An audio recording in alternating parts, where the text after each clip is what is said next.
One of the things that I've really been thinking a lot about is creating like these safe spaces for women to have conversations, as they relate to our healing, our growth, and like our personal development. So today we have Ngutati, and I'm so excited to have her. I've known Ngutati, well, probably like your whole life. Yeah. But it's been beautiful to just watch her grow and blossom into the woman that she's becoming. And one of the things that I love about her and why I've chosen her to kick off these conversations is her confidence. She has this confidence about her that is so authentic and pure, and just like you're just doing your thing. I don't even know that you're giving off and emitting this sense and aura. I don't even know that you do. So if you can just tell us like a little bit about yourself, and then I will get into the questions. Okay, well, my name is Ngutati Shimhopileni, and I'm just a lady living her best life. Yes. I try not to limit myself, because there are a lot of people are actually bothered by others that are trying many different things, putting their hands in different pots, and that's just me. I just live my life. I love that. Where do you get your confidence? That is quite a question. Well, where do I get my confidence? I think growing up, the way I was raised has a lot to do with my confidence, because my parents raised us in such a manner of, they wouldn't really force you to do things, but they would try and implement that whole mindset that you should be the best of what you can be. Just push, They wouldn't downplay you if you weren't good at this or that. They wouldn't downplay you, but they'd rather encourage you, like, oh, you're good at maths? Wow, I really think that you should join the Maths Olympiad, or I really think that you should, instead of when you suck at, say, basketball, and wow, no, you shouldn't. No, just let it be. Let it die a natural death.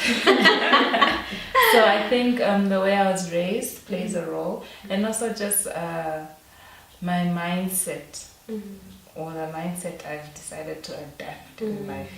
That just, you're not perfect, but every day you get a chance to be a better you. Every day, whether you failed yesterday, last week, you messed up, you hurt somebody, you can always choose to do better, be better, learn. So I think that's just where it comes from. So you mentioned that you started with your parents. Yeah. At the time, when your parents were saying and doing these things, did you know how important it was and that it would affect you later, or is this something that you realize as you've grown up, thinking back and being like, oh my gosh, my parents really did, like they did this and it's really helping me now in my adulthood? I think it's something I realized as I was growing. Because as a child, you're just like, at that time you're like, oh, you probably think to yourself, all parents are like this. Come on, they're all fine. But as you grow, you realize, you see other people's lives and their lifestyle at home and their energy at home, and you're like, whoa, wait, no, I'm saying it. So I think as I grew up, I realized that, wow, parents, I don't even think it's easy being a parent, but they really were doing their best. They were trying, so I appreciate that. Shout out. Shout out to the parents. Alright, so again, as I start these conversations, a big focus I want to have is on African women. We really struggle as women to love, support, and embrace each other. What is your stance on where African women's relationship with each other lies? Where are we? Okay, if I look back to the past, I think sisterhood and that whole bond was actually stronger. But as we go on in life and our generation, it's not there. I know that, I think our mothers, not that they weren't also suffering the same circumstances, but I think our mothers and grandmothers were more there for each other. But now these upcoming generations, we're losing that. No, she looked at me funny in the club 2017, 25th December, Christmas dinner at what, you know? Yeah. No, I won't work with that. And I don't know why we're like that, but I feel we could be better than that. Much better. I really feel if women literally run this world. Shout out to all the women. If we came together, you don't even know. And I've had men tell me this, that if women knew the power they would have in unity, we're already scared of you, so if women come together, it's over, it's done. Wow. So what do you think it is that prevents us from coming together? Oh, that is a difficult question. It is. Wow. First, I think what prevents us is maybe, first you need to look at how I observe people. You need to look at how the person how they grew up, their past. So it comes from the foundation, number one. Going back again. It goes back. So that's why it's a difficult question, because life is lifing. I keep saying that. I always say that life is lifing, and people grow up different. They were raised different in this household. Number one. Then number two, how your understanding and your outlook. So it's already personal insight. Who are you? What type of a person you are? So many things, and character too, and just people you surround yourself with. So many things contribute to that. So our outer surroundings and then our insides make us who we are. So I don't understand, because I do meet women who actually aren't like that. They're really for women, they're together. Then you meet those that you're just like, sis, what did I do to you? We don't even know each other, but already. So I can't really give a straight answer, but it's the best. So you went back to I heard you say foundation, which is really important, and also internal work. So the reason that I've definitely been engaging with this conversation a little more is that I've found that a lot of women, and it's not just African women, but again, I'm zoning in on African women, is our upbringing. A lot of us have a lot of trauma and a lot of issues that we haven't dealt with and maybe don't know how to deal with. And because of that, we end up taking it out on each other, right? Did you think something similar? Yes, I could agree, because like you said, zoning into African women,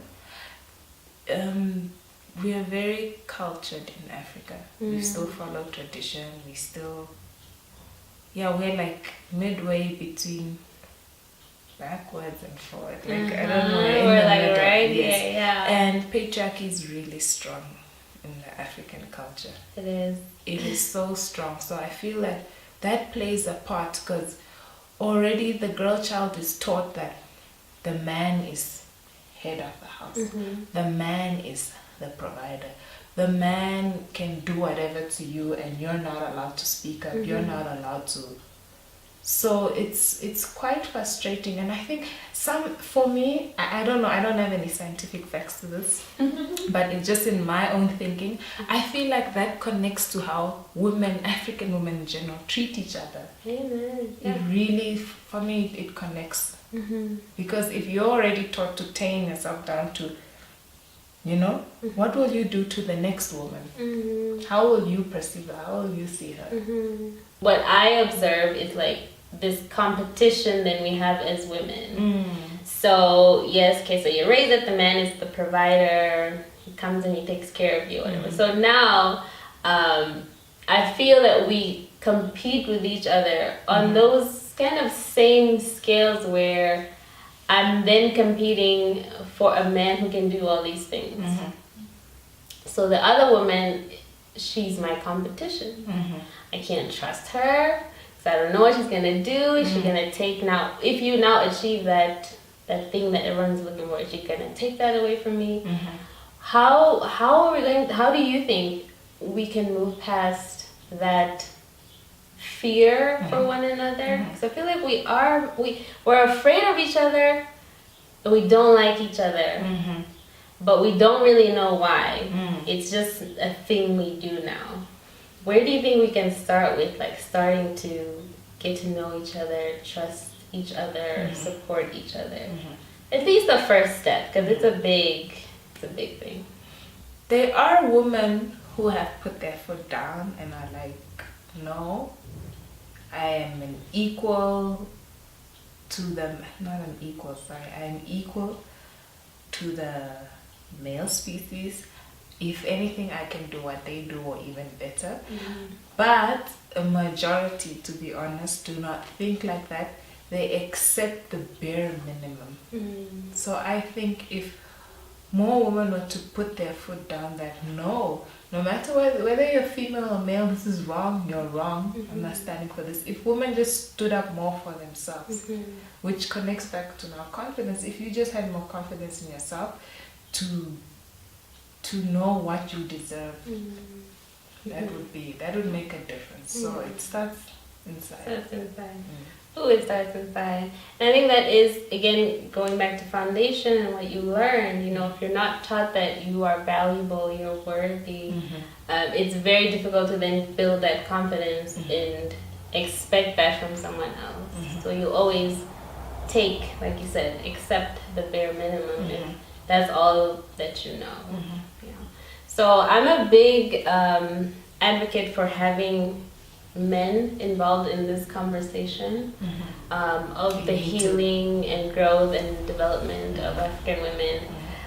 What do you think, like, how do we even start with that? Because right now I feel men are very much on the defense. They're very defensive about this, about all of this right now. And it doesn't need to be a war. It doesn't need to be a men versus women. I think that the development of everyone is going to raise our culture. It's going to raise society as a whole.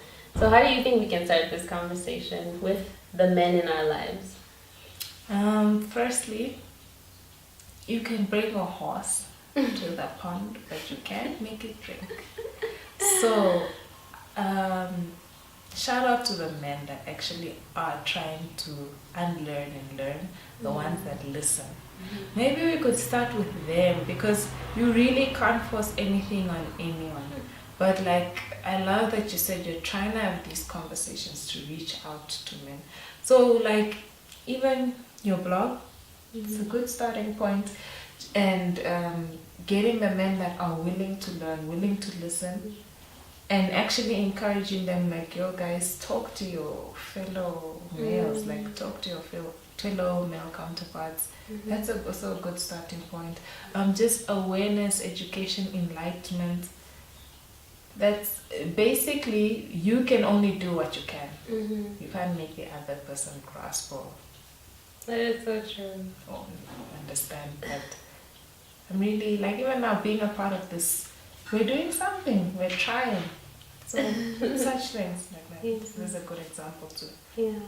So just begin with the conversation. Yeah, begin with the conversations, because a lot of people are timid and they want to shy away from these and they're uncomfortable with such conversations. But these conversations need to take place. They need to be there.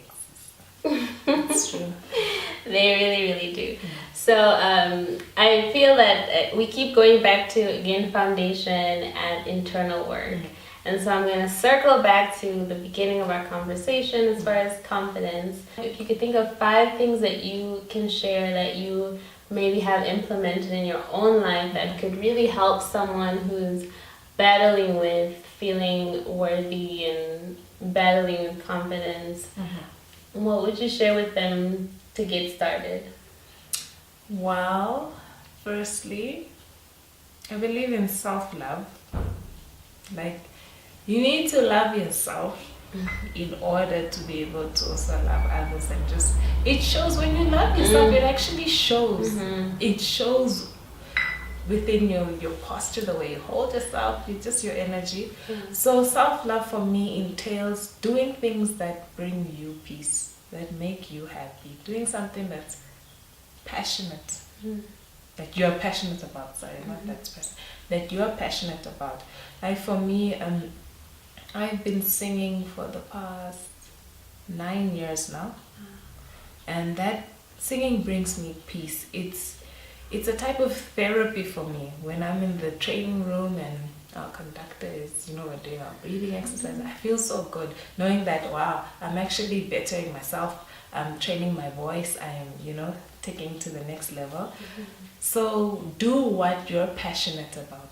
Second thing is trying to just take care of your mental health, your inner well-being too. Ding, ding, ding, ding, ding. Yes, just that's really important. And I think people don't realize how vital that is just for your peace, because we're all in different life situations.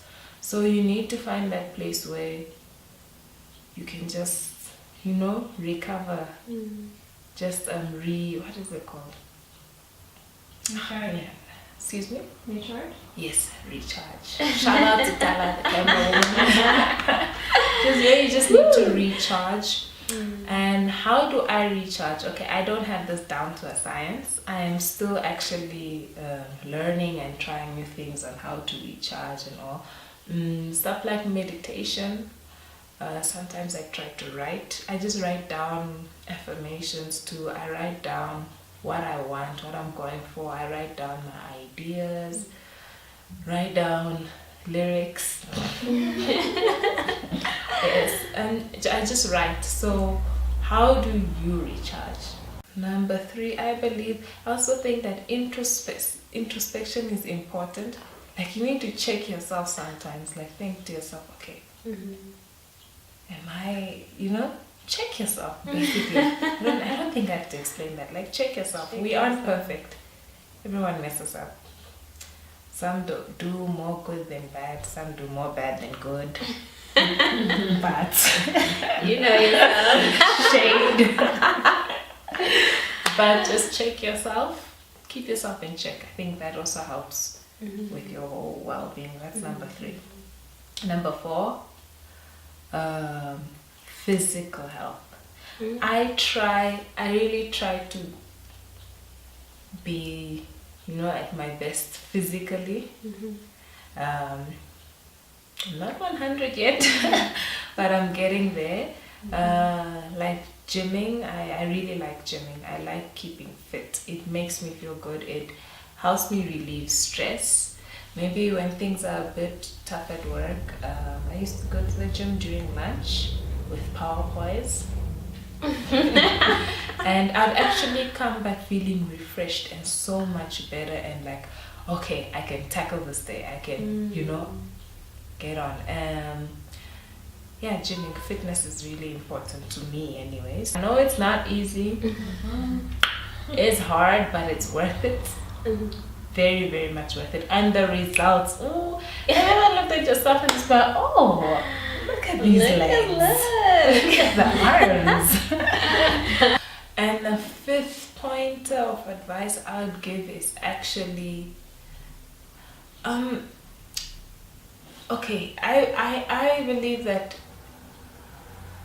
like, just being kind to others actually bring, I don't know, it's like an energy cycle that just where what you give out is like also coming back to you. Like, just being kind, being good to people, be yourself, but just be good to people. I really believe that's also vital for your happiness. Like, it comes back. It comes back. I don't really want to say karma, because most people talk about karma only related to bad things. But so I don't know what to call it right now, but it's not karma.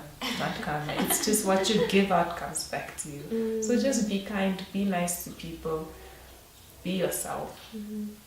Yes, let me add a 6th one. Be yourself. Be yourself. Be yourself unapologetically. Be yourself. I love it. I love it. So what would be some final words that you would give to everyone?